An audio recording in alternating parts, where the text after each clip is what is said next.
Y ya recibimos a nuestro invitado de la fecha, el viceministro de Trabajo, César Segovia. Viceministro, como siempre, gracias por el tiempo. Muchas gracias por la oportunidad, un gusto compartir contigo y la audiencia. Bueno, ya están dados los datos, los números, lo que hace referencia al salario mínimo y todo está listo para dar cumplimiento una vez más a lo que estipula la ley, viceministro, a partir del 1 de julio. Sí, efectivamente, el día jueves se realizó la segunda reunión del Consejo Nacional de Salarios Mínimos, en el cual se analizaron dos propuestas. Una es con relación a lo que establece más taxativamente el Código Laboral con relación al artículo 255, que habla que el ajuste se dará en base a la variación del IPC, del Índice de Precio del Consumidor, Ujú. emitida por el Banco Central del Paraguay. Y esa información llegó ya en forma oficial del Banco Central, en el cual establece que la variación interanual de junio de 2024 a mayo de 2025 es 3,6%. Sí. Entonces, el Consejo en mayoría recomendó al Ejecutivo a reajustar el salario mínimo en esos valores. Es importante también mencionar que el sector sindical presentó una propuesta en la cual se analice de manera excepcional un reajuste del 15%. Eso fue debatido y fue considerado de que no se ajusta a la normativa vigente. Sí, la predisposición de tanto el sector gubernamental como también del sector empresarial de analizar eventualmente algunas medidas o tomar algunos instrumentos y tratar de consensuar eso para posteriormente plantear una modificación de la ley si es que hubiese un consenso al respecto. Ujú. Ahora, ese trabajo que incluso una vez ya lo mencionamos cuando nos visitó aquí en Canal Pro, viceministro, va a llevar tiempo. El análisis, preparativos de documentos, después pasar al Congreso para las modificaciones. ¿No se analiza algo como una medida de urgencia en relación a ese pedido que están haciendo desde los sindicatos? En realidad, Omar, desde el punto de vista legal y mirando por el antecedente, ya de 2016 se hizo esta modificación, ya que anteriormente los reajustes se hacían una vez que la inflación llegaba al 10%. Sí. Y como tenemos una estabilidad macroeconómica bastante importante, eso tardaba 2 años, 3 años incluso, entonces se hizo una modificación en el 2016 que establecía que el reajuste se haga anualmente en base al IPC. En Ujú. aquel entonces, tanto el sector patronal, el sector trabajador y el gobierno estuvieron de acuerdo en utilizar ese instrumento, que más bien es un instrumento de política monetaria, ¿verdad? Exacto. Pero hoy día hay sectores, especialmente el trabajador, que cuestiona que no se adecua a la realidad del trabajador, Ujú. sí a un conjunto muy grande de productos que utilizan no solo el trabajador asalariado, ¿verdad? Entonces, el gobierno ha manifestado, incluso nosotros ya hemos abierto la mesa de política salarial, en el cual habíamos tenido la presidencia de los técnicos del Banco Central, en el cual explicaron los procedimientos para el cálculo respectivo y la gran cantidad de productos que incluye esa canasta del IPC, ¿verdad? A lo mejor un poco no adecuado en algunos puntos que no consume el trabajador asalariado, que Sí. más bien se podía darse en base a la canasta básica, que el cual sí incluyó productos, como dice su nombre, más básicos en el consumo del trabajador asalariado, tanto en vestimenta, alimentación, transporte, alojamiento, etcétera. Entonces, estamos en ese proceso. También pedimos la cooperación de la Organización Internacional del Trabajo. Hemos tenido unas reuniones ya con ellos para ver cuáles son las prácticas, las mejores prácticas en la región y tratar de encontrar una fórmula que beneficie a ambos partes, al sector empresarial, al sector sindical,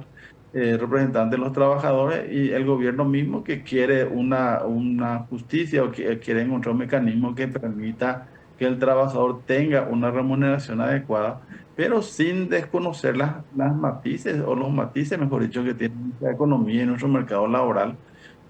Sabemos en forma oficial, en base a los datos del INE y la propia OIT también, que la informalidad nuestra es del 62%. Sí. Entonces, al normal el salario mínimo podría tener efectos negativos antes que positivos.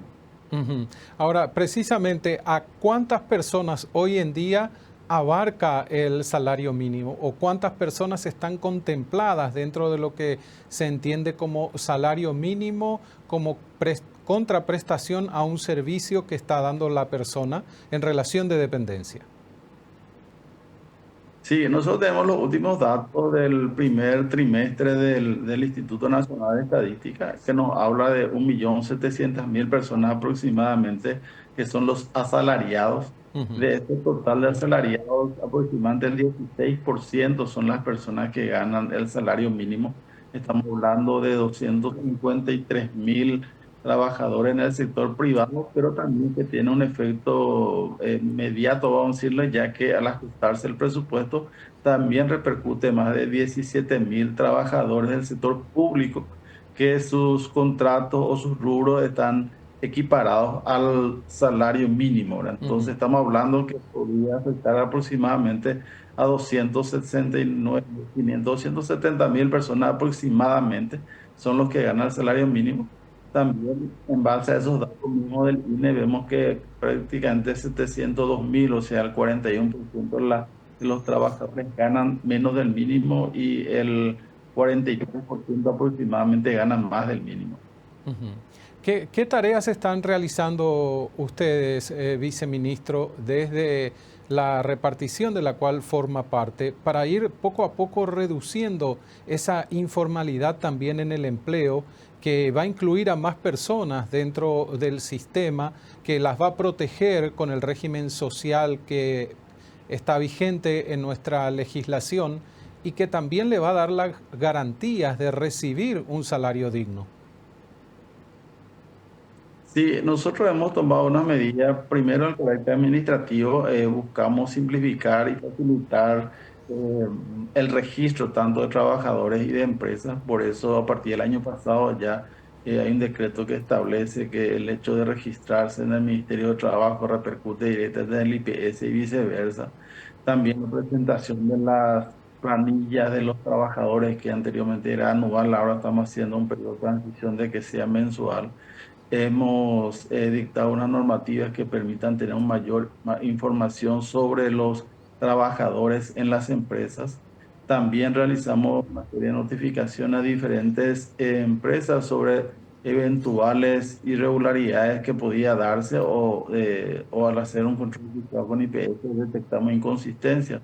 Creo que te había mencionado en el programa anterior que Sí. por usar un ejemplo, el programa Hambre Cero, en Ujú, base a ese control efectivo que se hizo del cruzamiento de la base de datos IPS de las 29 empresas que están dentro del programa y con lo que debería haber en base al pliego los pliegos de licitación, porque una parte lo licita el Ministerio de Desarrollo y otra parte las gobernaciones, ujú, encontramos una inconsistencia bastante grande, ya que casi 26.000 trabajadores que tenía que haber en forma formal al inicio del programa, al 24 de febrero, solamente están 5.000.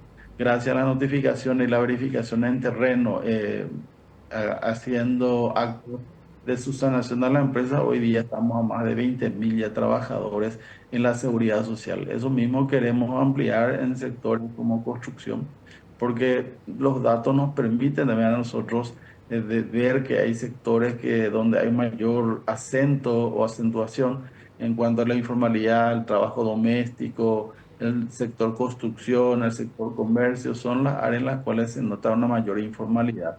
ujú. Ahora, viceministro, ¿puede recordarnos el monto en el que se va a aumentar el salario mínimo a partir del 1 de julio?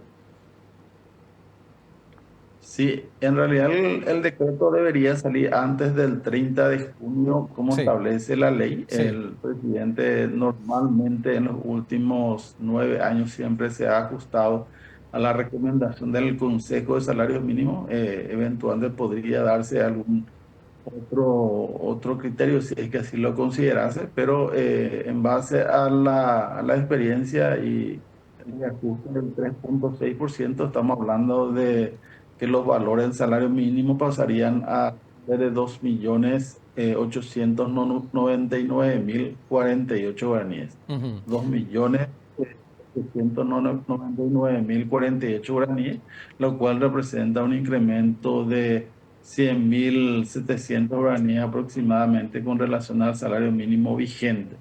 Y Sí. tal cosa ocurriría también con el jornal diario, ya que el jornal diario hoy está por los 107.600, pasaría a ser 111.500 aproximadamente el jornal mínimo si es que llega a promulgarse el decreto en el cual establece los valores recomendados por el Consejo Nacional de Salarios Mínimos. Ujú. Más allá del dato numérico, era necesario refrescarlo, pero más allá también de lo que establece de la ley, de lo que habla en relación al IPC, a la inflación, el ajuste anual a mitad de año prácticamente, poco más de 100.000 guaraníes, viceministro. El análisis que hacen ustedes desde la cartera de trabajo, ¿consideran suficiente o insuficiente este aumento? Porque siempre decimos, bueno, el dinero no va a alcanzar nunca. Siempre hay nuevas necesidades y este pequeño incremento ayuda. Pero ¿cuál es la posición que tienen también ustedes como autoridad que rige este sector? Sí, nosotros somos conscientes que este incremento no responde a todas las necesidades del trabajador y su familia. Por eso mismo el gobierno ha manifestado su predisposición de buscar otra herramienta de ajuste del salario mínimo, pero Sí. también nosotros entendemos de que el salario mínimo no debe ser la única discusión que se dé dentro de la política salarial. O sea, Ujú. si nosotros miramos la región, Paraguay está en el promedio para arriba de los salarios mínimos, pero ¿qué pasa con relación a otros países? O sea, en otros países está desarrollado de mayor desarrollo en la capacidad de negociación que tienen los trabajadores o los sindicatos. Tenemos poco desarrollado en nuestro país, o sea, la negociación colectiva, la negociación individual debería permitir al trabajador mejorar el salario base en el cual se establece desde como medida de gobierno, ¿verdad? Por un lado, resumiendo, nosotros estamos de acuerdo en seguir trabajando este año en la posibilidad de buscar otra herramienta de reajuste que no sea necesariamente el IPC, puede Ujú. ser la canasta básica, puede ser la combinación de ambos, o puede ser otras alternativas. Segundo, que nosotros tenemos que seguir trabajando conjuntamente con los sectores sindicales, porque no decir con el sector empresarial también, de que el trabajador siga teniendo una mayor capacidad de optar por empleo. O sea, a medida que se aumenta el empleo, el trabajo tiene una mayor posibilidad de elegir dónde trabajar. Cuando hay una mayor demanda de trabajadores, obviamente eso va a permitir al trabajador tener mejores valores, en este caso mejores remuneraciones. Y Ujú. en la parte también de trabajar más con los centrales sindicales, porque es cierto, por un lado nosotros estamos muy sindicalizados en el tema del sector público, donde más del Claro. 50% de los trabajadores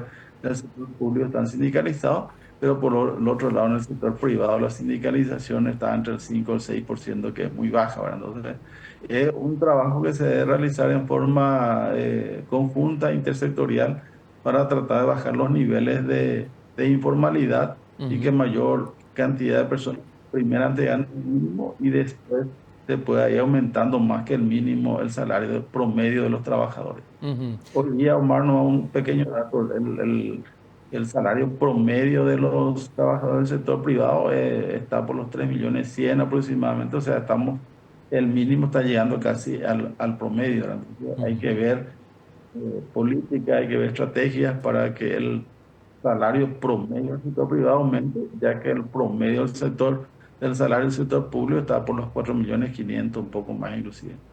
Sí, como decía viceministro, trabajar en la reducción de la informalidad y por otro lado en generar las condiciones apropiadas para que haya más empleo, que esa es la tarea que les ocupa diariamente, seguro. Sí, nosotros vemos varias estrategias. Incluso la semana pasada, el viernes, yo estuve por Alto Paraná, en la zona de Itapúa, donde se realizó una feria de empleo conjuntamente con la gobernación, Ujú. donde se ofrecieron 60 vacancias, las cuales no fueron cubiertas totalmente por los jóvenes o por las personas, porque también había personas no jóvenes. Entonces vemos que hay zonas en las cuales del país donde hay una mayor oferta de empleo Sí. y en otros donde hay una mayor carencia. Todo, igual, cosa parecida también ocurrió en Concepción, que está teniendo un crecimiento bastante interesante. Pero si miramos los valores de la economía, o sea, el crecimiento del Producto Interno Bruto ya en 2024, 2023, 2021 y, bueno, y la tendencia este de 2024, 25, yo creo que eso va a permitir en forma gradual también tener una mayor oferta para el trabajador y eso va a mejorar el nivel de remuneración. Viceministro, agradecemos su tiempo como siempre para Canal Pro. Muchas gracias por la oportunidad. Buen resto de jornada.